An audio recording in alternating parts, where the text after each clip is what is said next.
Assalamualaikum warahmatullahi wabarakatuh. Halo Sobat Salting. Perkenalkan, aku Aya. Aku Nadia. Kami dari OSIS Divisi Pengembangan Minat Siswa. Pada kesempatan kali ini kita akan membahas materi kelas 11 yaitu termokimia. Termokimia adalah perubahan kalor yang menyertai reaksi kimia. Termokimia juga merupakan ilmu yang mempelajari banyaknya panas yang dilepas ataupun diserap pada suatu reaksi kimia.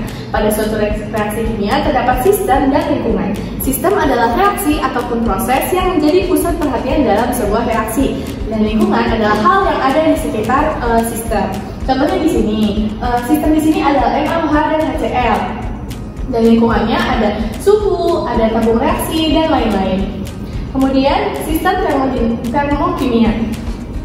Termokimia ada 3 sistem. Yang pertama adalah terbuka, yang kedua tertutup, dan yang ketiga adalah terisolasi. Pada sistem terbuka terjadi perubahan materi dan energi dengan lingkungan. Pada sistem tertutup hanya terjadi perubahan materi tetapi tidak terjadi perubahan energi. Pada sistem terisolasi tidak terjadi perubahan materi ataupun energi pada lingkungan.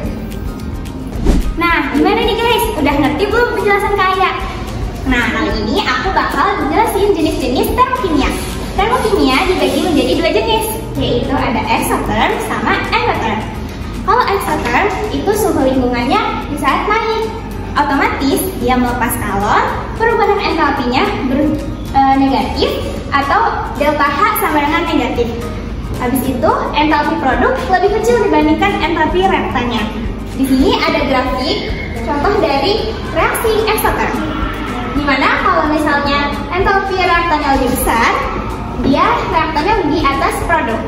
Lalu kita lanjut ke reaksi endotherm. Reaksi endotherm di mana suhunya, lingkungannya turun atau menerima kalor. Lalu perubahan entalpi positif dan entalpi produknya lebih besar dari reaktan. Maka di grafiknya produk di atas reaktan. Nah, selanjutnya adalah tata kalor dan kerja. Apabila sistem menerima kalor, maka Q bertanda positif, dan apabila sistem membebaskan kalor, Q bertanda negatif. Lalu ada energi dalam. Energi dalam adalah jumlah energi yang dimiliki oleh suatu zat atau sistem. Lambang dari energi dalam adalah E. Rumus dari perubahan energi dalam adalah E produk dikurang E reaktan. Selanjutnya adalah entalpi. Entalpi adalah kalor yang berpindah dari atau ke sistem pada tekanan tetap atau konstan. Entalpi menyatakan sejumlah atau total energi panas yang dimiliki sistem pada kondisi tekanan yang tetap. Kemudian ada perubahan entalpi. Perubahan entalpi, rumus dari perubahan entalpi adalah perubahan entalpi produk dikurang perubahan entalpi reaktan. Apabila entalpi produk lebih besar dari entalpi reaktan, maka perubahan entalpi bersifat positif. Dan apabila entalpi produk lebih kecil dari entalpi reaktan, maka perubahan entalpi bersifat negatif. Selanjutnya kita akan bahas perhitungan kimia menggunakan hukum Hess. Hukum Hess adalah kalau reaksi yang tidak bergantung kepada proses reaksi, tetapi hanya bergantung kepada keadaan awal dan akhir. Hukum Hess dibagi menjadi 2, yaitu untuk siklus dan juga tingkat energi.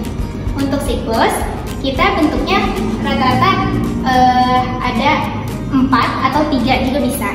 Itu rumusnya adalah perubahan reaktan yang dicari, perubahan entalpi reaktan yang dicari, sama dengan perubahan entalpi yang pertama, yaitu dari A ke C, lalu perubahan entalpi yang kedua dari D ke C, dan dikurangin perubahan entalpi yang ketiga, yaitu B ke D.